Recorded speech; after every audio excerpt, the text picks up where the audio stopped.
Buenas noches, profesora Catalina, para presentarle el laboratorio 2 sobre amplificadores clase A. Fueron tres diseños para analizar en DCAC y cumplir con los requerimientos que se exigen: ganancias de voltaje, corriente. Aquí está la introducción.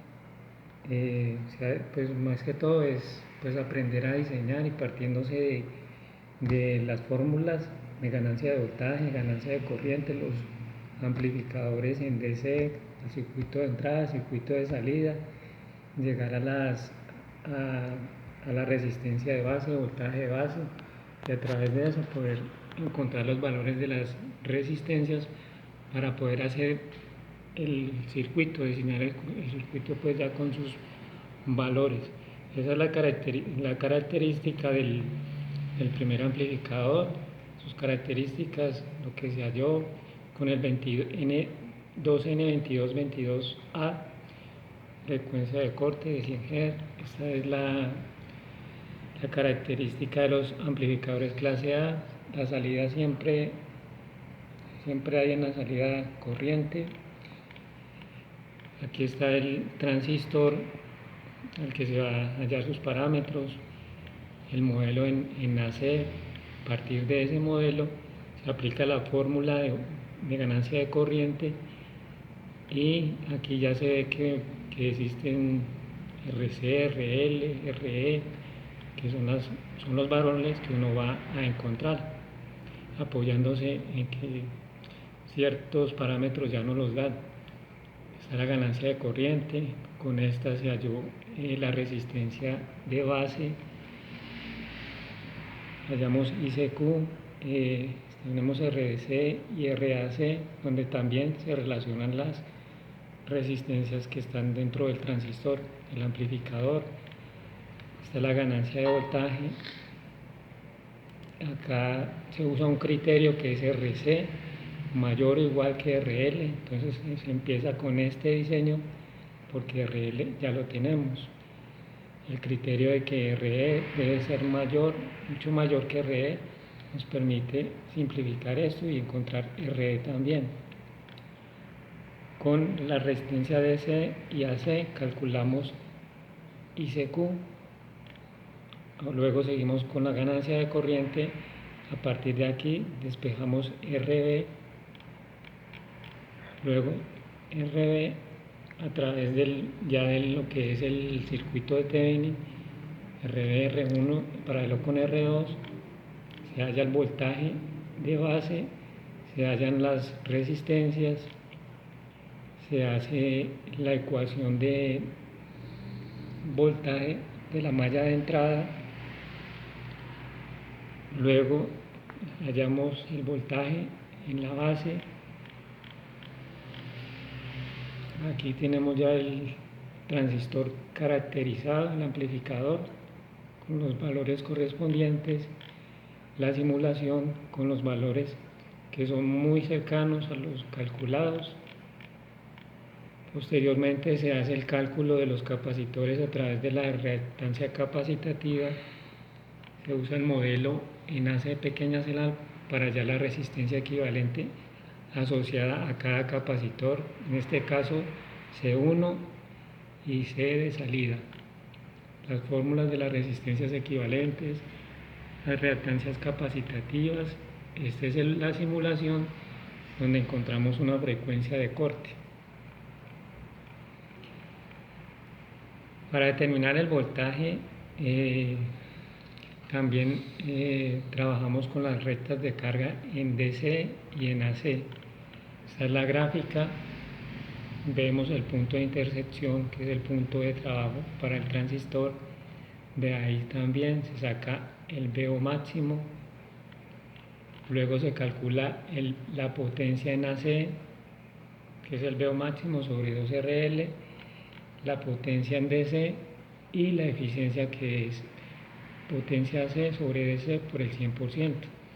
Para todos los casos, las fórmulas de potencia son muy parecidas. El análisis es muy parecido porque Siempre se parte de atrás hacia adelante, de unas fórmulas hechas en el modelo de pequeña señal hasta llegar al análisis en DC.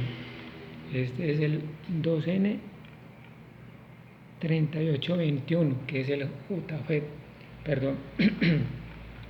Él tiene unas características también, ya es IDQ, BDSQ, BGSQ.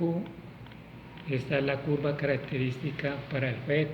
Se trabaja en la región negativa de menos BP. Acá hallamos RS, se plantea la ecuación también, como en el JFET, una ecuación para la malla la malla de salida. Este es el circuito en DC, la malla de entrada y la malla de salida. Hallamos RD, nuevamente se hace un modelo en AC que nos permite hallar la la impedancia de entrada, plantear una fórmula y llegamos a que RG es Z de entrada.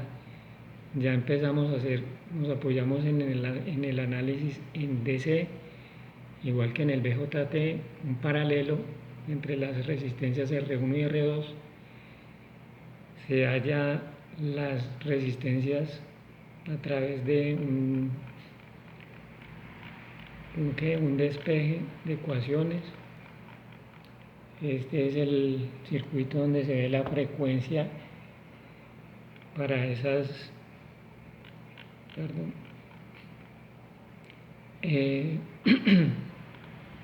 se verifica la impedancia de entrada a través de una resistencia variable, donde medimos el voltaje de entrada y el voltaje de salida después de colocar la resistencia variable. Este es el circuito simulado donde están los valores de voltaje, de corrientes en AC y en DC, y se comparan con las características que se encuentran en la parte de inicio del amplificador. Igualmente, la potencia en AC, la potencia en DC, aquí encontramos el voltaje de la salida. Igualmente se hace el cálculo de los capacitores a la entrada y salida. Acá en este circuito se halla,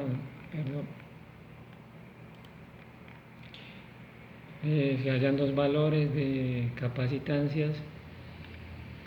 Este es el diseño ya con todos los componentes. Por último tenemos el amplificador clase A con una inductancia de choque. Se dan unas características y acá se colocan el resto de características que se hallan a través del análisis. El circuito en pequeña señal, igualmente una fórmula de ganancia de voltaje donde se pueden conocer valores que nos permitan seguir hallando los otros parámetros que se necesitan. Se apoya uno a través de criterios como que RE mucho mayor que RE, entonces se obvia en la fórmula y eso permite hallar valores, en este caso RE, se halla RE pequeña para hacer una comparación y demostrar que sí se puede sacar de la fórmula.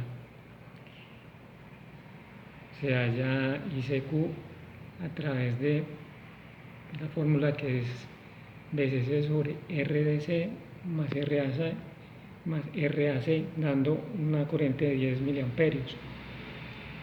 Se sigue el mismo análisis, se hallan las resistencias en la parte de la base R1 y R2, teniendo en cuenta la impedancia de entrada.